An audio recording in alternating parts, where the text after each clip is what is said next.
I'm amazed this many people actually cared and were happy to spend the only nice day of the autumn in a very dark, sweaty room. The reason I think I was up for it when I was contacted to come here was because I've had a really fun career in the industry. I've really loved it. I've got a 13-year-old daughter, and when people ask me whether or not, she's going to follow in my footsteps, I have to sit there and go, I'm not sure she should, really. And that's a sad thought, to feel that I might have left the industry worse than actually it was when I started. So I'm going to do a very quick kind of talk, and then actually I'm much more interested to see what all the work streams come back with, because you're going to actually try and fix it. I'm also going to give you a bit of a trigger warning. My presentations very regularly have a bit of swearing in them. I think it's probably actually justified given the state of the industry at the moment. And I will do my best to catch up time, and also to mean that you can all go to the loo at some point. Would be good, wouldn't it? Right, okay. We started up our agency, Uncommon, about 7 years ago. There were 3 of us. We just had a year out of the industry, fought a challenging legal battle in order to be allowed to work again.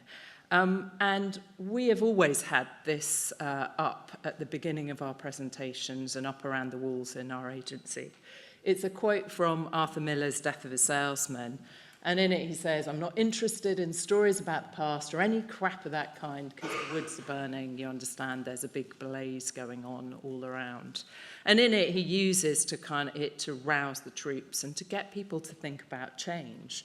And for us, when we looked at the industry, when we were thinking about setting our own shop, that felt like really important. There was a need for change. And we looked around and we went, well, oh my God, people wouldn't care if 3/4 of brands disappeared. And that's not the small kind of brands which are effectively products. That was the big old brands. That's actually data from Havas. It could disappear from our shelves and our screens and no one would care. We looked at it, and kind of IKEA's head of sustainability had just said, we've reached peak stuff. When, have we ever had that before in the West, that actually no one really needs anymore? They're full. They want a different kind of relationship with the brands and products they buy. And then, and the last one is probably the most damning.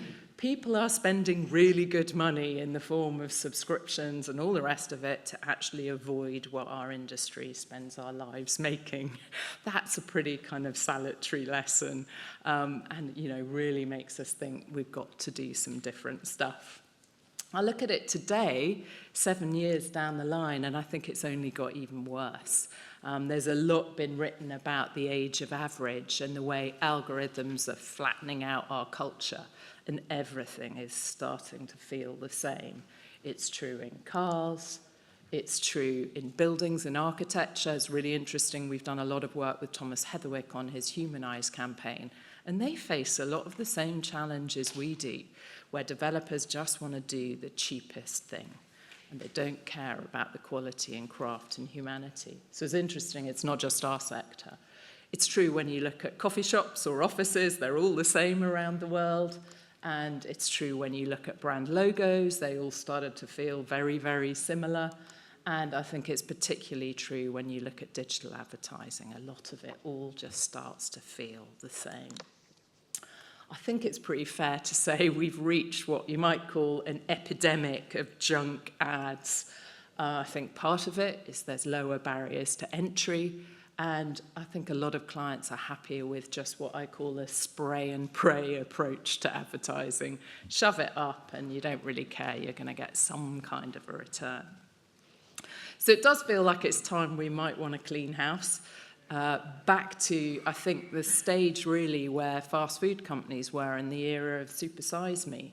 They had to go back, clean up the supply chain, look at the ingredients they were using, the experiences they were creating, and the values they espoused. I think we've got to do something as root and branch in our industry. But I am still, despite all of that, that's the bad news section of the presentation. I'm still very positive that actually some brands can make a difference like never before. Those are the brands that actually matter to people, the brands that people in the real world are glad exist. but they do things differently. They're not very common, they're uncommon, they're infrequent, and that's really what we set out our business to try and solve. And I think there's two interesting things about what we've done over the last 7 years which feel like they've been important parts of our success. First is we were really clear we only wanted to work with the most ambitious people, because it is really hard to do things differently. It takes an enormous amount of effort to kind of fight that kind of reversion to the mean. And second, we wanted to give it a go ourselves to try and build some of those brands. We've actually made quite a lot of our own brands. We invested in an accelerator program called Unrest, and 53 brands have been through that. It's an impact-led accelerator, building those kind of brands. And we've learned a lot from that. A lot of the time it's been a complete mess, but actually I think what it has made us do is, one, we're much less dependent on our clients. We feel like we can have a more grown-up conversation about commercial stuff, the decisions they're facing. That has been really useful in changing the dynamic. And we've also gone out and made a lot of our entertainment. So our second feature was in the BFI last week, and our third one stars Benedict Cumberbatch. So again, it's that kind of thing of, you know what, let's try some other stuff ourselves, because that really does change the dynamic with clients. And over that time, I think we've sort of really picked up two things that I think are critical to creating the industry we'd all love to see. Firstly, can you make sure that every single brand you work with really identifies what problem it fixes for everyone in the real world? Our first brand was actually the world's first fully compostable coffee capsules, in answer to the number of capsules of coffee that were going into landfill at the time. Complete disaster from a business point of view. We were sitting on a mound of coffee in Trieste, the encapsulation machine didn't work, and the failure rates were really, really high. So 1 in 7 capsules was not working. So we learnt a lot from that. We understood we don't really do a lot of the hard things. Next time we decided to partner with somebody else who did know what they were doing when we created another brand, and we partnered with the guys at Earl of East. And during the pandemic, we were looking at the industry and going, oh my God, lots of people in hospitality had lost their jobs. So we created a range of candles that smelt like all the stuff we couldn't do, the cinema, the festival, and the pub. So this one was a floral haze of cut grass, burnt skin, sun-warmed cider with just the merest shimmer of distant Portaloo. Who wouldn't want that? We sold those and raised 10K for that charity. We went on to follow that up with a range of candles that smelt like the places refugees had left behind. And again, that raised money for the charity Choose Love. So we learned a lot about where we couldn't play. I think it's also very easy to look at that and go, well, that's all small startup brands. It's easy to do it when, you're like that. But big brands don't fix problems. But actually, I think they can and do. B&Q is one of our clients who we've worked with for quite a long time now. And we took that brand and actually we looked at it, I think probably last year, and kind of went, you know what, that brand has always been about you can do it. The challenge is that we were walking into a kind of recession, cost of living crisis. Everyone's thinking, I've got no money, I've got no time, got no motivation. I'm not actually sure I know what I'm doing. And so that was really hard. We could see from the data that 80% of people wanted to change something in their houses, but only a third actually felt they could do something about it. That meant B&Q had a brilliant problem to fix. They could give people the tools, they could use their staff in store to give people the know-how, and our advertising could go away and instill a sense of self-belief in people. And that's what we tried to do last year.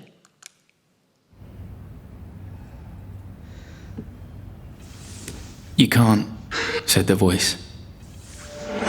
You just can't. It's too big. It's too small. Too disgusting. It's too fiddly. You don't have the strength. You don't have the eye. The knack. The know-how. You don't have the time or the patience. You're no good at instructions. There aren't any instructions. The dog ate them. Maybe, said the voice, you should get a professional to do it. Or your mum. Or Marcus from accounts. Maybe now's not the time. Maybe after one more cup of tea. Maybe next week. Maybe next year. Maybe never. The voice is loud. But guess what? A sledgehammer is louder.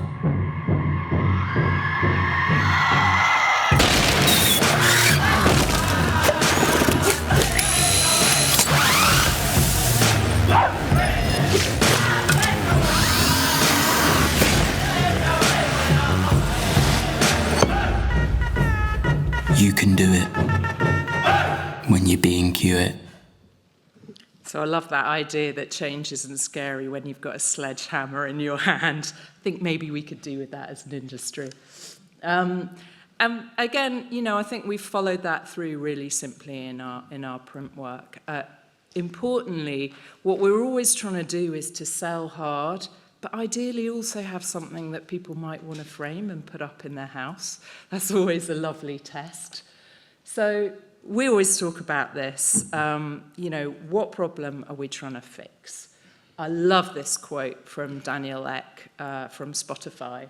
The value of a company is the sum of the problems it solves. I think that's a brilliant thing for our brands to be thinking about. What problem are they solving? It's a brilliant thing for us to be thinking about as an industry. What are we really solving for our clients? Are we solving a big enough problem to make sure that we're generating that value? So that for us is really, really important as the first point.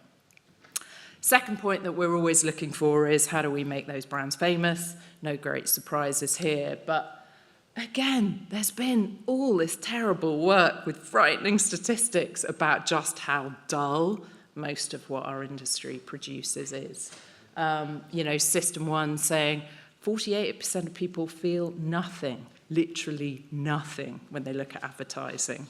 The engagement rates across social are awful, and people skip through absolutely everything. I joined the industry back in 1993, which is pretty much at the top of this. TGI always used to run this question on their surveys, are the ads as good as the programs on TV? And at that time, a whole third of people said they thought the ads were as good as the programs on TV. Now that number is pretty much in the margin of error, is 0. Now, you might argue some of it is because telly's got a lot better. Some of it is definitely, I think, because advertising's got a lot worse. And some of it's probably because I joined the industry and made it all much worse. But I think we need to do a far, far better job of explaining that dull work is not in anyone's interests. Peter Field and Adam Morgan have been doing a brilliant job of trying to put a value on dull. And they've estimated that in the UK, if you have dull advertising, you have to spend on average £10 million more a year to get the same effect as creative advertising. That's a really big number. I think that's incredible that we should be talking about that a lot more. And I also love what Adam Morgan's gone on to talk about, that being dull is actually quite exclusive. If you're dull in a presentation, then you exclude everyone there. So I think we have to do a far, far better job of selling the fact that dull is bad for us as makers. It's terrible for viewers. They don't want it. And it's really bad for business too. We all know this. The lovely Les Binet, who I've worked with for many years, has done so much brilliant work on this, showing that creativity and fame pay. They are really powerful. They're the single things you can do most is focus on fame, actually justify a price premium for a brand, and therefore make a load more profit for clients. So it's a weird thing. I think we know this stuff. This data's been knocking around for a while, some of it, and yet it doesn't seem to cut through. Why is it so difficult to continuously do good work? I think there's a couple of things going on, but probably the first one is that as humans, we learn by copying. That is the way little kids learn. They copy their parents, they copy everything. There's loads of experiments about this. Stanley Milgram, who's the man who did all those prison experiments where he got people to, basically electrocute people. He's done lots of experiments on this, and it's really clear we just copy other people. And again, no great surprises. Evolution's also told us that we should just do the same and follow the herd. After all, the easiest way not to get eaten is to follow the herd. And yet, we're expecting our clients not to follow the herd. We have to do a far, far, far better job of actually convincing them that being safe is actually just as bad as getting eaten. Now, I don't know if you guys have heard of somebody called Ez Devlin. She's an incredible set designer. She does set designs for people like Stormzy and Kanye West. She does set designs for things like Royal Court Theatre. She's done stuff like the Olympics opening ceremony. And she always talks about the fact that every single brief has a constraint. In the Royal Court Theatre, they've got about 5p for everything. With Kanye and Stormzy or people like that, the constraint is they have to pack up a stage show, put it all into a bunch of trucks, truck it around the countryside. Olympics opening ceremony, you don't have much access to the stadium, so you don't have much time. And she talks about the challenges that because of those constraints, everybody stays in that kind of safe arena. And therefore, it all feels quite familiar, and therefore nobody really notices it and it doesn't stand out. She talks a lot about the fact that actually what makes your work stand out, what will generate fame, is how close you get to the edge of that constraint, how much you dance on the edge of possibility. And I think we have to get a lot more comfortable that our industry is about that if we want to get things that are famous.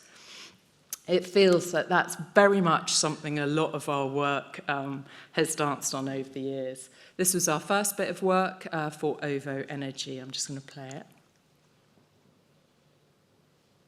Or maybe not.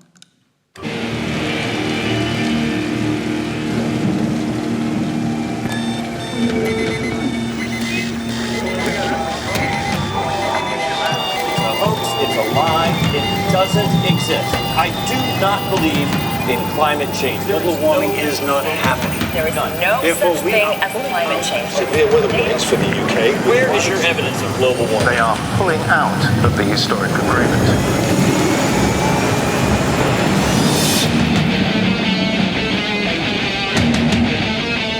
I want you to protest, I don't want you to riot, because I wouldn't know what to tell you to write.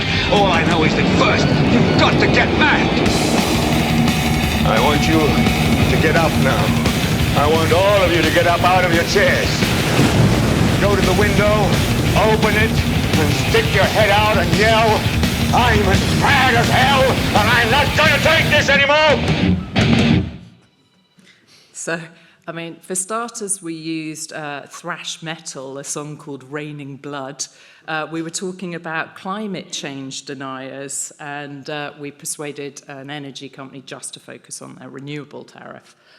We then went on to do this. It was just after Trump had pulled out of the Paris Climate Change Accord. We melted his head over there. We did all of this stuff. But our first act that Lewis Silkin had to do for us was to help us get an indemnity in case Trump sued us. The next thing we went on to do was a piece of work for ITV. ITV, just one of our lovely, lovely clients who we've worked with for years, and they were wrestling, like everybody, with how do we actually matter in the UK against the global streaming services. So we wanted to do something that global streamers would never do. And they have a track record of doing lots of stuff around health. We spotted that the biggest health issue was actually mental health. But back pre-pandemic, no one was really talking about that. And so we did this piece of work. Having anxiety is probably one of the most lonely, most isolating things to have. Parents aren't spending enough quality time with their children, with some going days without proper interaction. The average UK family spends only 30 minutes a day together. I think that's what I find more scary. People are feeling bad about themselves, and we need to talk. That's half the healing. We need to talk. ITV launched a new mental health wellbeing campaign tonight, and in unusual fashion, on Britain's Got Talent with Anton Deck. Welcome back to the final of Britain's Got Talent. Oh, Britain's Got Talent. I love this. I love this. It's the final! So, right now, we're going to try something that's never been done before. It's called Britain Get Talking. It's so important for our mental well-being to remember to get together and talk. And to help Britain Get Talking, we're going to pause this show. In 3, 2, 1.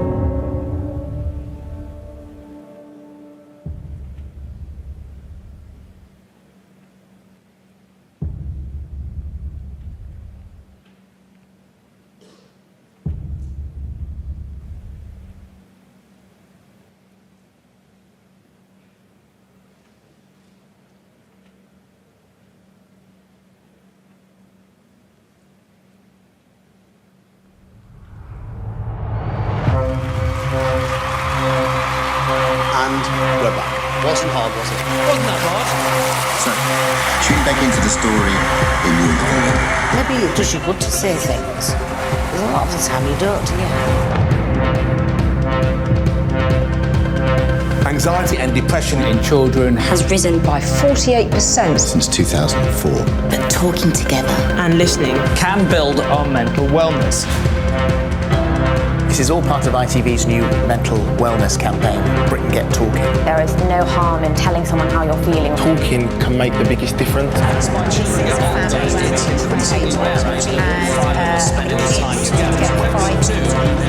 Love you girls.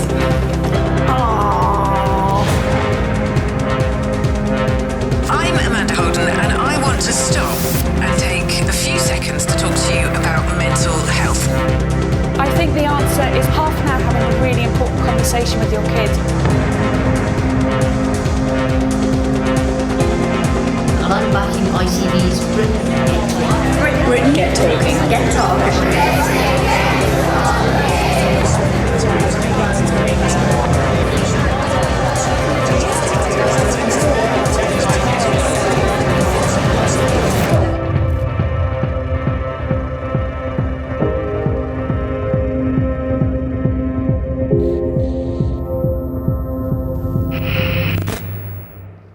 Gotta love a case study video where you have the Archbishop of Canterbury. But I mean, what was great about that is we've now been running that for 5 years, and it's really kind of become part of what people talk about when they're looking at recruiting people at ITV. It's what people talk about in research groups. It's one of those things that actually only they could really do, and has been incredibly powerful. But they were incredibly brave as a mainstream broadcaster to say, we're going to pause live TV, and actually to get everybody on the same page, from commercial to commissioning to literally that whole organisation, was phenomenal. So very brave clients. The next up wanted to share was some work we did for British Airways, which again, I think is one of those things where it's just a weird and wonderful shape. And it just shows that when you do something a little bit different and you push the boundaries in some kind of a way, it pays back enormously. They were coming out of a pandemic and, you know, where they had a £2 billion loss. That is a terrifying number, and needed to recapture demand as fast as they possibly could, as cheaply as they possibly could. So you will notice that the production on this was very, very cheap. We did sell them the idea of talking about all the original reasons we travel, reminding people why you fly, particularly after they'd spent 3 years effectively cooped up in your own room. But I think what was interesting about this was that we did executions that were data-driven, responsive, hit all the buzzwords of what you should do with kind of digital advertising, but did it in an incredibly human way.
And that, again, you know, is one of those things that I think, you know, we're now nearly 200 people. We had pretty much every single person in the agency writing the reasons why they fly. BA have now done that internally. They've got all their people doing it, and it's been one of those really lovely things to get people to really think about it.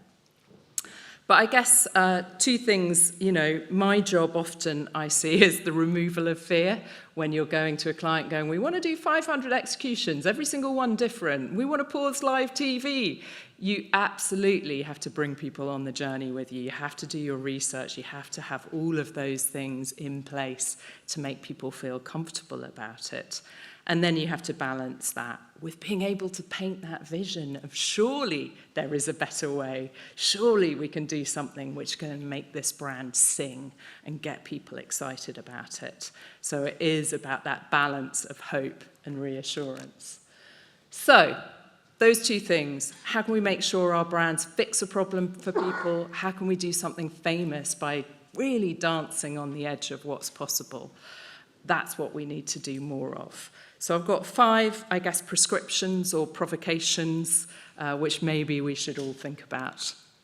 Firstly, I think we've all got to ask ourselves, what are we more afraid of?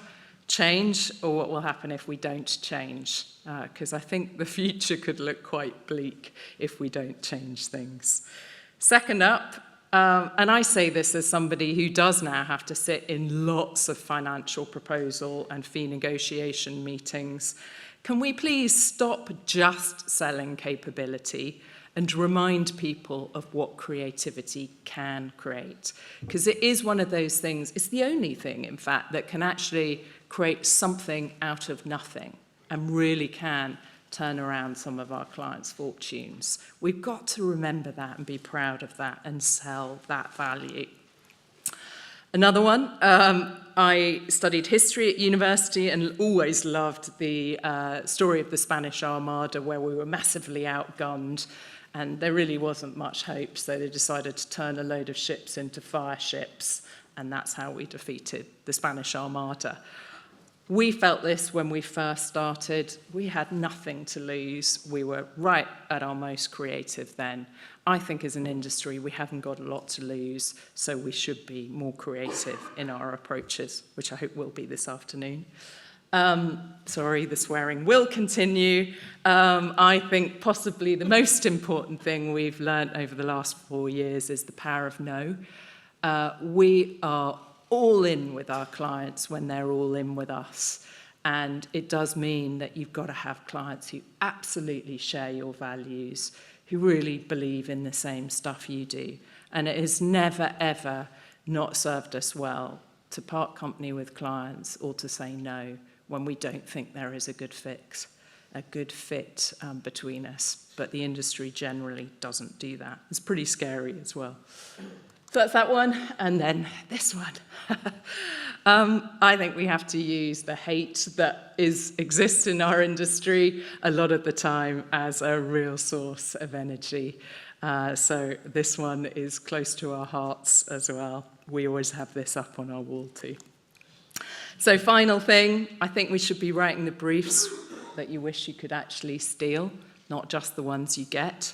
We should create the brands we wish existed, not the ones that exist right now, and make the industry we wish we worked in. I would love to be able to say to my 13-year-old, it's an amazing career, just do it. Right, that is me. Good luck, everyone.